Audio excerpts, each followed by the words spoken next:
Sikiliza nikwambie, usiishi bila Yesu. Usiishi bila Yesu. Hakikisha kwamba uko ndani ya Yesu Kristo. Kitabu cha Yohana 15 mstari wa 4. Yesu anasema, kaeni ndani yangu nami ndani yenu. Kama vile tawi lisivyoweza kuzaa peke yake lisipokaa ndani ya mzabibu, kadhalika nanyi msipokaa ndani yangu. Maana yake bila wewe kukaa ndani ya Yesu na Yesu kukaa ndani yako, hautaweza jambo lolote. Unapaswa kukaa ndani ya Yesu na Yesu akae ndani yako. Ukisoma kitabu cha Yohana 15 mstari wa 5, Yesu anasema, mimi ni mzabibu, ninyi ni matawi. Akae ndani yangu nami ndani yake, huyo huzaa sana.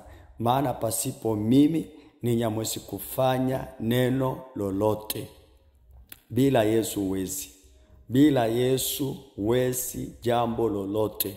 Bila Yesu huwezi jambo lolote. Unamhitaji Yesu katika maisha yako. Wewe kama mwanadamu unamhitaji Yesu. Uwe na dini, uwe na dhehebu, unamhitaji Yesu.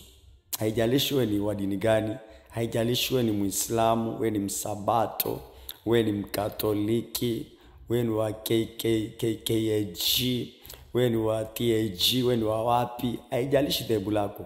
Lakini kile nataka nikuambie kwamba unamhitaji Yesu katika maisha yako. Kumbuka Yohana 10 mstari wa 10.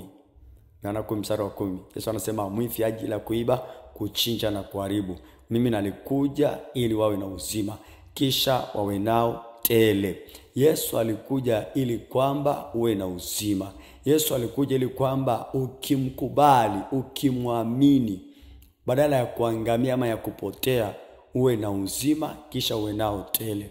Yohana 10 mstari wa 10. Ukisoma kitabu cha Yohana 3 mstari wa 16, maandiko yanasema, kwa maana jinsi Mungu aliupenda ulimwengu hata akamtoa mwanawe pekee, ili kila mtu atakayemwamini, ikiwemo wewe, kila mtu atakayemwamini asipotee, bali awe na uzima wa milele. Kumbuka, watakao kuwa na uzima wa milele ni wale ambao wamemkubali Yesu kuwa Bwana, kuwa Mwokozi katika maisha yao.